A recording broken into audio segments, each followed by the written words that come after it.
ጤና ይስጥልኝ የውድ የአዲስ ሪፖርተር ተከታታዮችና አድማጮች እንደምን ከርማችኋል? እንደተለመደው ገጻችንን ላይክ እና ሰብስክራይብ እንድታደርጉ አስቀድሜ ጋብዛለሁኝ። ከዛ በመቀጠል ዛሬ የህግ ባለሙያውና የጠበቃ እንዲሁም ደራሲ አቶ ወንድሙ ኢብሳን አቶ ጃዋር መሐመድ ባሰራጨው ጽሁፍ ዙሪያ አስተያየት ጠይቀናል። አስተያየት ለመጠየቅ የተገደድንበት ዋናው ምክንያት አቶ ጃዋር የጠቅላይ ሚኒስትር አብይን የወለጋ የተለያዩ ዞኖችና የገጠር ውስጥ ጉብኝትና የተለያዩ ፕሮጀክቶች ማስመረቃቸውን ተከትሎ በኦሮሚያ የእርስ በርስ ግጭት ይነሳል። እሳቸው እዛ መሄድ አልነበረባቸውም። የኦሮሞ ህዝብ ከእሳቸው ጎን መሆን አልነበረበትም፣ ደማቅ አቀባበል ማድረግ አይገባውም ነበር በሚሉትና በመሳሰሉት ምክንያቶች በኦሮሚያ የእርስ በርስ ግጭት እንደሚነሳ አስነብቧል። እንዲሁም ከዛ በኋላ ይህንኑ ሀሳቡን የሚያጠናክርለት የተለያየ የሆነ መልእክት ያላቸው ጽሁፎችን በተመሳሳይ በዚሁ በማህበራዊ ገጹ እያሰራጨ ይገኛል። ይህን አስመልክቶ የመንግስት ወለጋ ውስጥ ሄዶ ጉብኝት ማድረግ በምን ሂሳብ ነው ወይም እንዴት ነው የብሔረሰቦች የእርስ በርስ ግጭት ሊያስከትል የሚችል? ወይስ ሌላ የታሰበ ነገር አለ? ወይስ ጃዋር ራሱ የተዘጋጀበትና የሚያውቀው ነገር አለ በሚል ጥያቄ ከየአቅጣጫው ተነስቷል። ይሄም በተመለከተ እንደ ህግ ባለሙያነታቸውና አካባቢው እንደሚያውቁ የኢትዮጵያን ፖለቲካ እንደሚከታተሉ እንደ ደራሲም ጃዋርንም ደግሞ በደንብ ጠንቅቀው እንደሚያቅሰው አቶ ወንድሙ ኢብሳን አነጋግረናቸዋል። ከእሳቸው ጋር ያደረገው ቃለ ምልልስ በአብዛኛው እሳቸው የሚናገሩበትን ክፍል ለማዳመጥ እንዲመች አድርገን አቅርበነዋል። አንዳንድ መጠነኛ የድምፅ ጥራት ችግሮች ካሉ በቅድሚያ አስቀድመን ይቅርታ እንጠይቃለን። መልካም ቆይታ። ከዘረኞች የባሰ ዘረኛ ጸረ ኦሮሞ የሆነ የከመለስን ከቤኔቶ ሙሶሎኒ ፋሽስትን ከሂትለር ናሲዝምን የባሰ ሰው ነው። ምክንያቱም መለስ ዜናዊ የትግራይ ህዝብ ወርቅ ነው ስል ቀሪ የኢትዮጵያ ህዝብ ወርቅ እንዳልሆነ ዘረኝነቱን የገለጸበት ነው። የትግራይ ህዝብ አይደለም ይሄንን አለው። የትግራይ ህዝብ በመላ ኢትዮጵያ ተሰራጭቶ ከመላ ኢትዮጵያ ጋር ወንድምና እህት ሆኖ የሚኖር ሰላማዊ ጀግና ህዝብ ነው እንደተቀበሉት ኢትዮጵያ ህዝብ። መለስና ቡድኑ ግን ትግሬ ወርቅ ነው ያሉት። እኛ ህወሓቶችም ደግሞ መለስ ወርቅ ነው ለማለት ፈልጎ ነው። ጉደኛ ጃዋር ደግሞ ኦሮሞ ፈርስት አለ። ኦሮሞ ፈርስት ማለት ቀሪው የኢትዮጵያ ብሔር ብሔረሰብ ነገዶች ህዝቦች በሙሉ ሁለተኛ ዜጎች ማለት። ስለዚህ ጃዋር ከኦሮሞ ህዝብ ከኢትዮጵያ ህዝብ የተጣላ ከራሱም የተጣላ እንኳን አገር ሊያስተዳድር እንኳን ህዝብን ሊያስተዳድር አንድዬ ሚስቱንና አንድ ኦሮሞ የሚል ልጅ ወልዶ እኮ ቤተሰቡን ልጁን ሚስቱን ማስተዳደር አቅቶ እየፈታል። የቀዳሚ ሚስቱን የመጀመሪያ ሚስቱን ፈቶ ዶክተር የምትባል ዶክተር የሆነች ሴት፣ ፕሮፌሰር የሆነች ሴት፣ ኢንጂነር የሆነች ሴት ወይ ወንድ ወይ ባል ለውጥ የለው አቋም የሌለች ነው። ስለዚህ በእውነት ምርኩዝ ቅጽ 2 መጽሐፌ ላይ መጽሐፉ የታተመው ጃዋር ታስሮ ከወጣ በኋላ ነው። ጃዋር ከመታሰሩ በፊት 2 መንግስት አለ በኢትዮጵያ ውስጥ። አንዱ መንግስት እኔ ጃዋር የሚመራው የቄሮ መንግስት ነው። ሁለተኛ መንግስት ደግሞ አብይ የሚባል 4 ኪሎ ያለው መንግስት ነው የሚልና በነገራችን ላይ ደራሲና ጋዜጠኛ አበራ ለማ የሚባሉትን ሰው ታውቃቸዋለህ ብዬ ተስፋ አደርጋለሁ። አውቃቸዋለሁ። ኖርዌይ ነው የሚኖሩት። አውቃቸዋለሁ። ኖርዌይ ነው የሚኖሩት። ድንቅ ወዳጄ ናቸው። ድንቅ መጽሐፍ ጽፎ አሁን ሰሞኑን አግኝቼ አንብቤያለሁ። በዛ መጽሐፍ ላይ ምን ይላል አበራ ለማ? ናዝሬት ውስጥ ቤት ገዛው አለ። እንደንተ ረጅም ዓመት አውሮፓ ኖሮ መጥቶ እስቲ ወገኖቼ ልርዳ ብዬ ለባለቤቴ አዲስ አበባ አንድ ቤት እንደገና ደግሞ ለራሴም ሌላ ቤት ናዝሬት ገዛውኝ አለ። እዛ ቤት ውስጥ ሁለቱም ቦታ ላይ በተለይ ናዝሬቱ ላይ ዛፍ አትክልቶቹን ተክዬ የአውሮፓንም የኢትዮጵያንም ግቢውን የሆነ ገነት ግቢ አደረኩና ለውጥ ከመጣ በኋላ አጭር ጊዜ መጥቼ ወደ አውሮፓ ሄድኩና ተመልሼ ስመጣ ግቢ ውስጥ ናዝሬት የገዛሁት ቤቴ ውስጥ ቁጭ ብያለሁ አለ። ግቢው በብርቱካኑ በኢት ፍሩቱ የተሟላ ነው። ልጆች በር ላይ ይጣላሉ አለ ቄሮ። ጫጫታ ሰምቼ ለዚህ ግቢ እኔ ስለማልኖር ዘበኛ ቀጥሬ በጥብቅ የተጠበቀ ግቢ ነው። ምንድነው ጫጫታው ብዬ ዘበኛ ስጠይቅ አበራ ለማ መጽሐፋቸው ላይ የጻፉት ነው። መጽሐፉን ገዝቴ ማንበብ አለብህ ጀፋር አለ መጽሐፍ እና ስጠይቅ ይሄ ቤት እኔ ነው እኔ ነኝ የምወርሰው እያሉ ይጣላሉ ብሎ ዘበኛ ገብቶ ለአበራ ይነግራል። አበራ በሩን ከፍቶ አበራ የሰሜን ሸዋ ልጅ ነው እና ኦሮምኛም አማርኛም ብዙ ቋንቋ ይችላል። ጋዜጠኛ ነው። ወጥቶ ምን ሆናችሁ ልጆች በኦሮምኛ አይ ይሄ ቤት እኔ ነው ይሄ ቤት ነው ብለን እየተደባደብን ነው።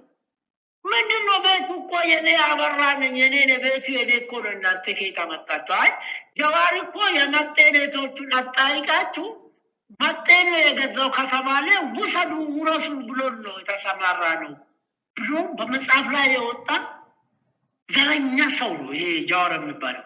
ወደ ጥያቄ ሲመጣ ወለጋ የሄደው ጠቅላይ ሚኒስትሩ እንደ የትኛውም የኢትዮጵያ ክልል አፉን ዘግቶ 24 ሰዓት ስለሚሰራ ነቀምት ውስጥ የመጣውን ልማት ነቀምት ውስጥ የመጣውን ልማትና የህዝቡን ተባባሪነት ለመግለጽ ነው። በአውሮፕላን ሄደ። በከተማ ውስጥ ከአራቱ የወለጋ ክልሎች ዞኖች 3ቱን ዞኖች ተዘዋወረ። ከተሞቹን አየ። የተመለከተውን ሁሉ አሳየ። በኦሮሚያ ውስጥ ለመደበቅ አይደለም። አብይ የኦሮሞ የአማራም የትግሬም የዚህም የዛም ብሔር ሳይሆን ኢትዮጵያዊ ጠቅላይ ሚኒስትርና የኢትዮጵያ መንግስት ነው። ታዲያ ጃዋር ለምንድን ነው መሄዳቸውን የጠቅላይ ሚኒስትሩን አሁን የሚቃወምበት ዋናው መሰረታዊ ምክንያት? አንደኛ ጀዋር ታስታውስ እንደሆነ ጀዋር ገብቶ ሁለት መንግስት አለ በሚልበት ጊዜ ተከበብኩ ብሎ ከበቡሽ ይሉታል። አራዳ አዲስ አበባ ልጆች ስም አውጥቶልኝ በሌሊት ከበቡኝ ብሎ በሜሴጅ ጠልቆ ግራ ያገባቸው ነገሩ ያልገባቸው ቀሮች ቦሌ አዲስ አበባ ጀዋር የሚኖርበትን አካባቢ በመቶ ሚሊዮን ብር የገዛውን ቤት ከቦ አዲስ አበባ ቀወጡ ልጆቹ። ተከበብኩ ብሎ ነው። ግቢ አልተሰበረ ምንም አልተባለም። ተከበብኩ ቄሮ ድረስልኝ ባለው መሰረት በነገራችን ላይ ቄሮ ምንም አላደራጀም። የጀዋርም ቄሮ አይደለም። በላይ ገብቶ ነው ዞሮ ቄሮን ጠርቶ አዲስ አበባን ቀወጠ። ከዛ በኋላ ደግሞ በተፈጠረው የሃጫሉ ሞት ምክንያት በአጠፋው ጥፋት ተንቀጭጮ አንድ ሰው ስሞት በተፈጥሮ ሞት በሰው እጅ ሞት አስከሬኑን መቀበል ያለበት ቤተሰብ ነው። የት መቀበል እንዳለበት በህግ የተደነገገው ቤተሰብ ነው፣ መንግስት አይደለም። መንግስት ቤተሰብ የሌለው ቀባሪ የሌለው ሰው ነው። ንጉስ ይሁን ንግስት ይሁን ምን ቤተሰብ ነው። አጣሉ አንበሳው የራሱ ቤተሰብ አለው እና ጀዋር ቤተሰቡ እያለ መንግስት እያለ ይሄ አስከሬን የት እንደሚቀበር አስከሬኑን አዲስ አበባ አምጥቶ በቤተ መንግስት አምጥቶ በሃጫሉ ሞት ፖለቲካ ትርፍ አግኝቶ ኦሮሞ ቄሮን አነሳስቶ የሚኒሊክን ሐውልት አፍርሶ አዲስ አበባ ቤተ መንግስቱን የሚኒሊክን ቤተ መንግስት ለማውረስ ባደረገው ችግር ታሰረ። 2 ዓመት ከምናምን ጸጥ አለና ማረሚያ ቤት ከረመ።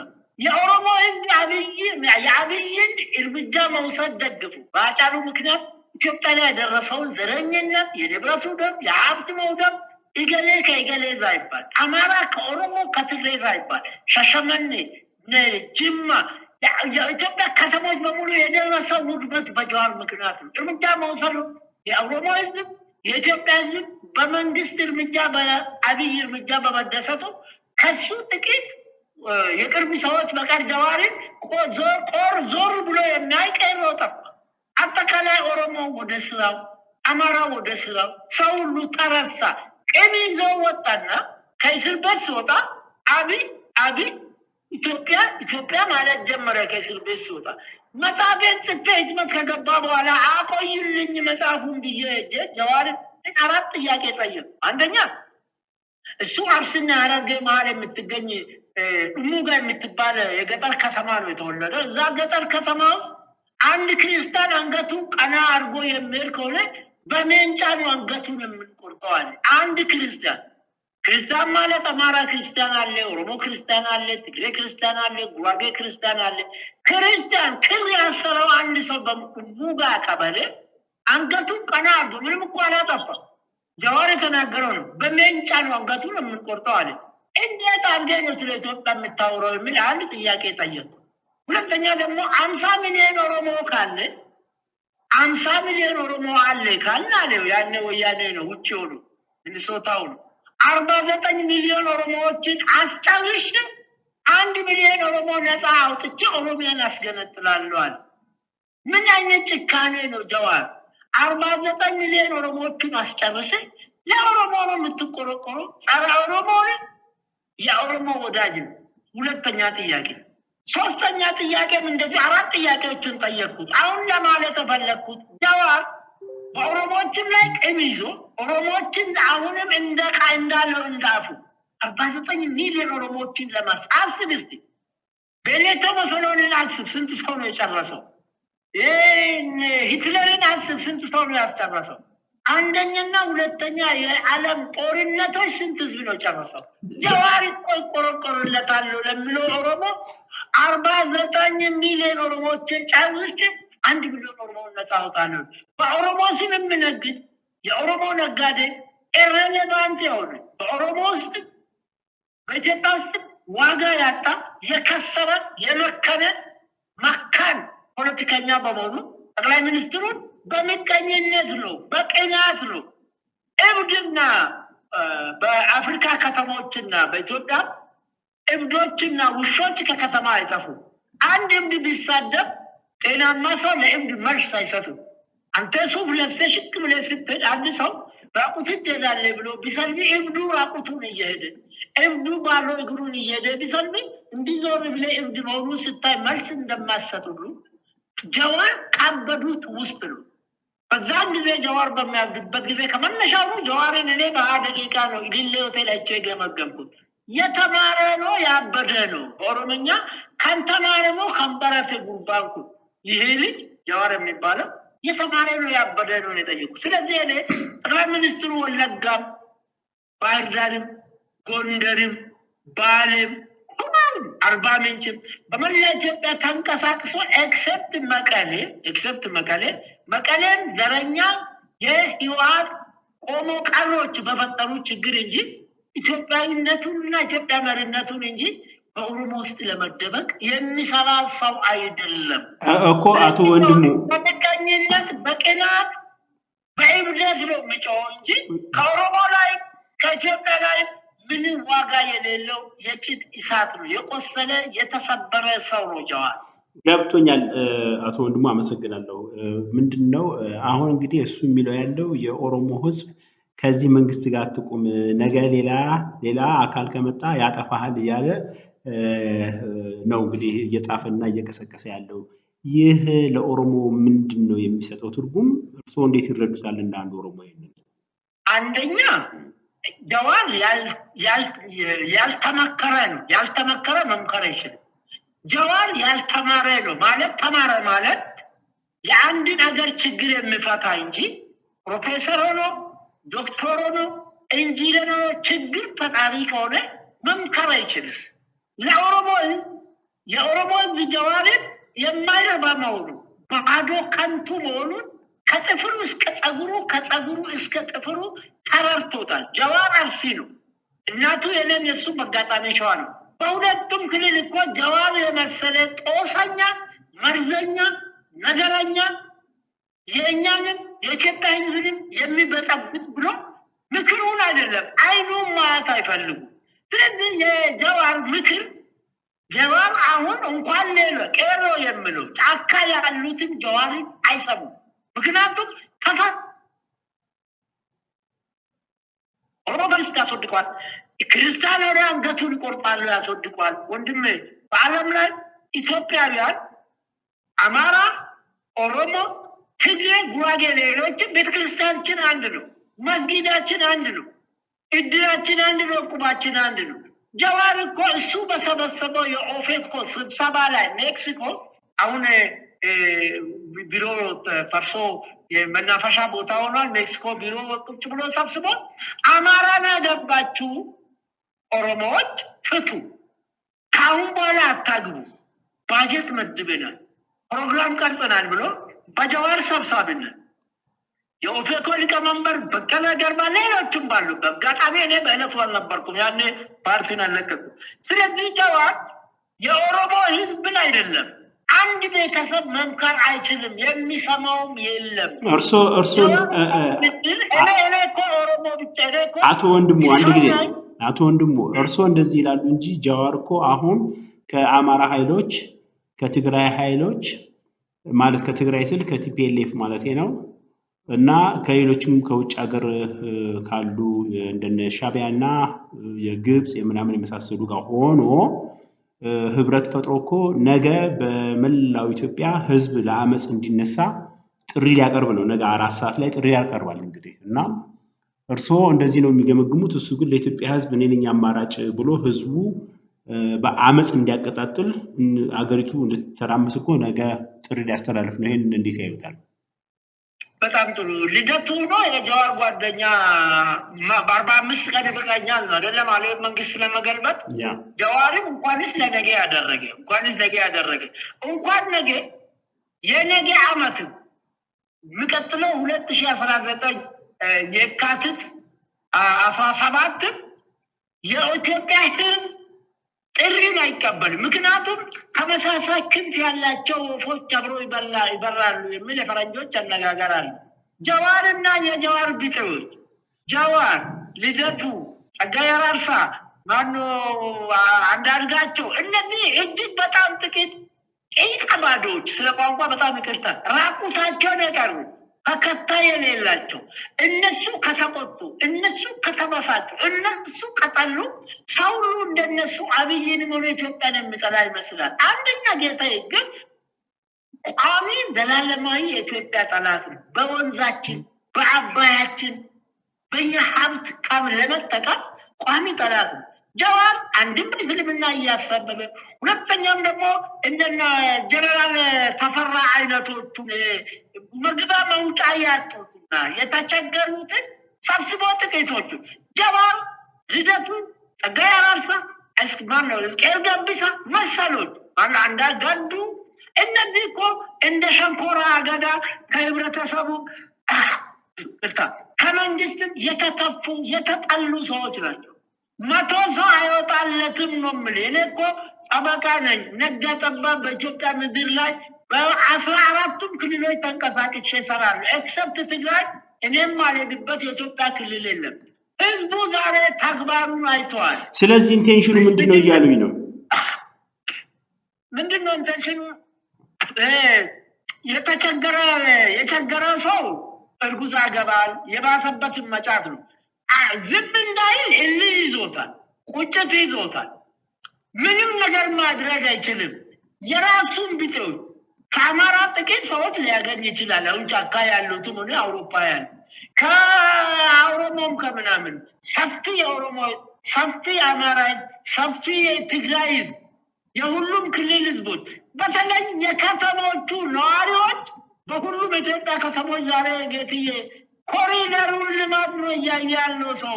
የጀዋር ወሬን እኮ ለመዝናኛ ነው ሰው የሚከታተለው። የታለ ቄሮ እኮ በሚሊዮን ደጋፊ ያለው ቄሮ በዩቱቡ ላይ ገብተህ ስታይ እኮ አሁን ስንት በሺህ የሚቆጠር የለም። ለዛውም እኔ ራሴ የጀዋርና የልደቱን የጸጋዬ አራርሳ ዩቱብ ይከታተላል። ለምን በእኛ እድሜ በእኛ ዘመን በ60ዎቹ የምትጠላውን ሰው አካሄዱን ለመከታተል አለብኝ። አንድ ተቃራኒ የሆነውን ሰው ለማጥቃትም ለመከላከልም የእሱን አካሄድ ማወቅ አለብን። ብዙ ሰዎች የጀዋርንና የልደቱን የመሰሎቹን ዩቱብ የሚከታተሉት እነሱን ለመቀለድና ለጥላቻ እንጂ አይደለም። ነገ የካቲት 17 ነው 2019 የካቲት 17 ለጀዋር ጥሪ 101,000 ሰው አይንቀሳቀስም። ይሄንን ልደቱ ሞክሯል እኮ እኛንን የምንጠራው ይላል ልደቱ። አሁን የሚከታተላለ ጀዋርም እኮ እኛ ስንጠራ ነው። የኢትዮጵያ ህዝብ ከነሱ ቀድሟቸዋል። የኢትዮጵያ ወጣቶች ከነጀዋሮች ቀድሟቸዋል። አብይ ማን እንደሆነ በወሬ አይደለም በተግባር ተመልክቷል።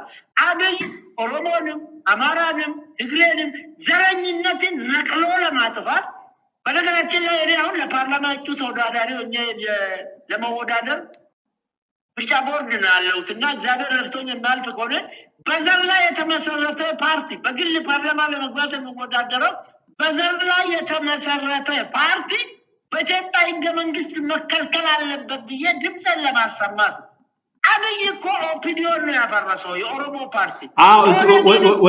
ወደ እሱ ጋር ልመጣ ነበር። አንዱ ትልቁ አልጸጸትም ብሎ እንግዲህ እንዴት እንደማይጸጸት ወደፊት እንግዲህ ወይም ጃዋርን ምን ጸጸት ውስጥ ሊከተው እንደሚችል ወደፊት የምንነጋገርበትና ጊዜ የሚፈታው ነገር ቢሆንም አንዱ ትልቁ አሁንም እንደ ችግር የሚያነሳው ነገር ጃዋር ለምን ኢህአዴግ ፈረሰ ነው የሚለው።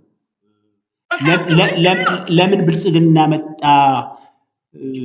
አንዱ ትልቁ እንደ ድክመት የሚያነሳውና ጠቅላይ ሚኒስትሩን ለማሳጣት ይጠቅመኛል ብሎ የሚያነሳው አጀንዳ ብልጽግና ለምን ተቋቋመ ነው። ብልጽግና መቋቋሙ ደግሞ ኢትዮጵያን አትርፏል የሚሉ ደግሞ ሌሎች ወገኖች አሉ። አጠቃላይ ይሄንንና ጃዋር ትላንትና ፈርስት ኦሮሞ ሲል የነበረ ሰውዬ ዛሬ በምን ጉዳይ ነው የኢትዮጵያ ሕዝብ ወኪል ሆኖ እና አቶ ገዱ እና አቶ ነአምን ዘለቀ እነ ፕሮፌሰር ሕዝቅኤል እነ አቶ ልደቱ አያሌው አቶ ያሬድ ኃይለማርያም የሰብአዊ መብት አቀንቃኝ የሚሉ እነሱ ያሉበት እና 3 የተለያዩ ክልል ተወካዮች ያሉበት አንድ ግብረ ኃይል አቋቁመው እንግዲህ ኢትዮጵያን ጦርነቱን ወይም መሳሪያ ያነሱት ኃይሎች አሁን የኃይላቸው ሳይዳከም ቶሎ መሃሉን በአመጽ መያዝና ቶሎ ብሎ ይሄንን መንግስት መጣል ነው በሚል ጃዋር ፊት መሪ ሆኖ መጥቷል። አሁን እንግዲህ ምንድነው አንደኛ ለምን ህብረ ብሔራዊ ፓርቲ ተቋቋመ ብሎ ይናደዳል። ሁለተኛ ፈርስት ኦሮሞ ሲል የነበረ ሰው ነው። ሶስተኛ በተለያዩ ጉዳዮች ያልተዘጋ የክስ ጉዳይ ያለበት ነው። የህይወት የንብረት የክህደት የተለያዩ በጣም በርካታ ነገሮች ናቸው። ከዚህ አንፃር ዛሬ አሁን ነገ በአሜሪካን ሰዓት ላይ ጠዋት ላይ ሲነጋ 4 ሰዓት ላይ መግለጫ ይሰጣል። ለኢትዮጵያ ህዝብ ለአመጽ እንዲነሳ ጠሪው ጃዋር ነው። ተጠሪው የኢትዮጵያ ህዝብ ነው። በዋናነት ማስጠንቀቂያ የሚሰጠው የኦሮሞ ህዝብ ከዚህ መንግስት ጋር እንዳይሆን ነው። ምክንያቱም ነገ የሚመጡ ሌሎች ጉልበተኞች ሲመጡ ያጠፉሃል፣ ይጨርሱሃል የሚል ነው እና ይሄ አካሄድ እንትኑ ምንድነው ስሙ ትንሽ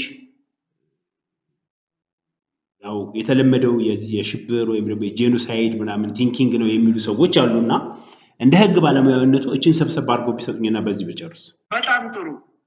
በነገራችን ላይ አቶ ለማ መገርሳና አብይ ተጣሉበት ትልቁ ቁልፍ እኮ የኢትዮጵያ ህዝብም የኦሮሞ ህዝብም የሚያውቁ ታውቋል። እኔም እየነገርኩኝ ነው። ምስጢሩ እዚህ ጋር ነው። አቶ ለማ መገርሳ አቶ ጀዋር ለዳውድ ኢብሳ የኔ ፓርቲ እኔ ነበርኩበት ፓርቲ ኦፌኮ ሊቀመንበር የነበረው እነዚህ ሰዎች የግል ምስጢር ነበራቸው። እኔ ኦፌኮ ሆኜ ነው የማውቀው። አቶ ለማ መገርሳ ከኦሮሚያ ፕሬዝዳንት ተነስቶ መከላከያ ሚኒስትር በሆኑበት ጊዜ የኔ ፓርቲ ፕሬዝዳንት ለማ ከኦፒዲዮች ጋር ከኢህአዴጎች ጋር ከአብይ ጋር ሰርቶ ሲያበቃ በመከላከያ ሚኒስትር ከሰዓት በኋላ መሽቶ ከኔ ፓርቲ ሊቀመንበር ጋር መመሪያ ይቀበል ነበር፣ ከጃዋር መመሪያ ይቀበል ነበር። ምንድነው ኦሮሚያን በዚህ አጋጣሚ ለመገንጠልና ማን ነው የእርሶ ፓርቲ ሊቀመንበር? ኦፌኮ የነበረው ሰውዬ አቶ ተራራ የሚባለው። እሺ። እና እነዚህ በመከላከያ ሚኒስትር ውስጥ ነው ይዶልቱ ነበር። አመራር ሰጪው የኦፌኮ ሊቀመንበር የኔ ፓርቲ ሊቀመንበር። ምንድነው የሚሰጡት አመራር የነበረው በወቅቱ እሳቸው ለአቶ ለማ መገርሳ?